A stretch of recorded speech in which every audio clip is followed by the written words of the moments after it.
प्रयागराज में महाकुंभ की तैयारियां तो बहुत वक्त से चल रही थी। करोड़ों रुपए उसके लिए बजट सैंक्शन किया गया था, उसका इंतजाम किया जा रहा था। और जब तैयारियां हो रही थी और तैयारियों का अमली जामा पहनाया जा रहा था तो मीडिया में इसकी रिपोर्टिंग हो रही थी और मीडिया बता रहा था कि इस बार का महाकुंभ हाईटेक होगा, डिजिटल होगा। इस बार एआई तकनीक का इस्तेमाल भी होगा, चप्पे चप्पे पर कैमरे की नजर होगी और डिजिटल युग में यह महाकुंभ अद्भुत होगा। योगी आदित्यनाथ बहुत महान काम करने जा रहे हैं। हालांकि कुंभ की तैयारियां, उसका आयोजन कोई छोटा मोटा इंतजाम नहीं है। सरकार पूरे तन मन धन से लगी हुई थी और सरकार हर कदम उठा रही थी। मीडिया लिख रहा था कि डिजिटल युग का पहला महाकुंभ होगा जिसमें हर तकनीक का इस्तेमाल किया गया है। लोगों पर बारीकी से नजर होगी, कोई गुमशुदा होगा तो उसे भी हम कैमरे से टटोल लेंगे, ढूंढ लेंगे, कौन किधर जा रहा है ये भी हम देख लेंगे। डिजिटल तकनीक होगी। प्रयागराज में आयोजित महाकुंभ मेला 2025 में एक डिजिटल पहल के साथ उत्तर प्रदेश की सरकार ने तकनीक के हिसाब से बहुत महत्वपूर्ण कदम उठाए हैं। वहीं दूसरी तरफ उत्तर प्रदेश सरकार ने इस महाकुंभ में डिजिटल सुविधाएं भी दी हैं। यह बताया गया था और कहा गया था डिजी कुंभ, इसकी एक शुरुआत की गई है सरकार की तरफ से। यह भी बताया गया इस पहल के तहत मेला मैदान में डिजिटल इंफ्रास्ट्रक्चर का एक मजबूत नेटवर्क बनाया गया।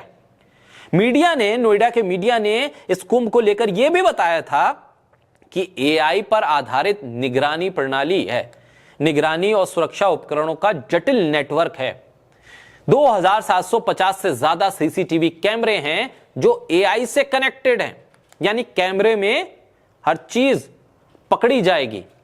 40 करोड़ तीर्थयात्रियों की आवाजाही का एक आंकड़ा रखा गया था कि उनकी निगरानी पर नजर रहेगी। इन कैमरों में 108 कैमरे नंबर प्लेट की पहचान के लिए थे, जबकि 268 कैमरे एआई संचालित वीडियो एनालिटिक्स भी भीड़ की आवाजाही पर नजर रखेंगे। ये तमाम जानकारी दी गई। अब हुआ क्या, ये इतना हाईटेक साजो सामान इस कुंभ में लगा था और हो गई एक भगदड़।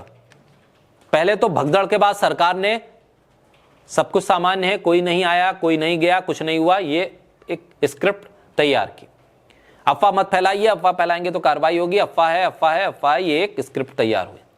प्रधानमंत्री ने संवेदना जता दी, फिर क्या करें, बताना पड़ा कि हां भगदड़ हुई थी। अब उसमें कई लोगों की जान गई, उस पर भी अब एक नया विवाद है कि कोई कह रहा है कि संख्या कितनी है, सरकार कुछ और आंकड़ा बता रही है, कुछ मीडिया स्टिंग ऑपरेशन कर रहे हैं, वो अलग आंकड़े बता रहे हैं। प्रशासन कुल मिलाकर इस भगदड़ के बारे में कुछ बता नहीं पा रहा। क्यों हुई थी, कब हुई थी, कितने लोगों की हताहत होने की जानकारी है, कितने लोग घायल हैं, कुछ नहीं पता। कुंभ में 2700 से ज्यादा सीसीटीवी कैमरे लगे। उन कैमरों में तो ये घटना कैद हुई होगी, उसका वीडियो जारी किया जाना चाहिए था।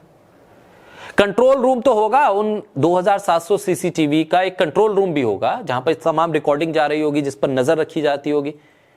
वहां पर कोई कैमरे में देख नहीं रहा था कि कोई तो कंट्रोल करता होगा उस रूम को।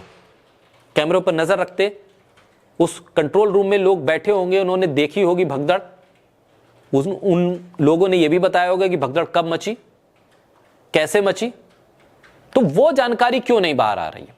कुंभ में 2700 सीसीटीवी कैमरे लगे हैं, फिर भी भगदड़ का वीडियो क्यों नहीं जारी कर रही है सरकार।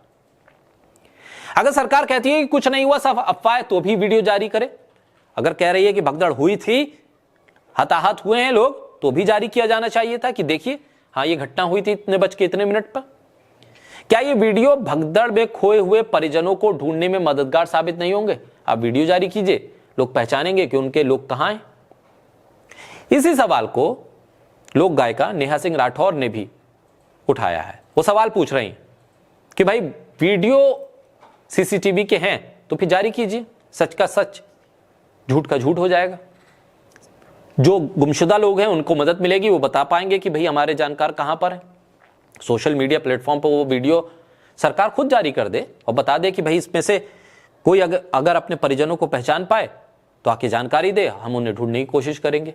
या किसी का कोई सामान खो गया है भगदड़ में तो वो भी मिल सकता है। और किसी के हताहत परिजन नहीं मिल पा रहे हैं तो वो भी जानकारी उस वीडियो के जरिए वो हासिल कर सकते हैं। कोई घायल है तो उसकी जानकारी भी हासिल कर सकते हैं। बहरहाल सवाल यह है कि अगर इतना हाईटेक तमाम व्यवस्थाएं हैं तो फिर उन 2700 सीसीटीवी कैमरे की फुटेज उसका इस्तेमाल किया जाना चाहिए। और अगर वो एआई से भी कनेक्टेड है तब तो सोने पे सुहागा और भी आसानी हो जाएगी तमाम चीजों को हासिल करने में। बहरहाल नेहा सिंह राठौर के कुछ सवाल हैं जो सरकार से उन्होंने पूछे।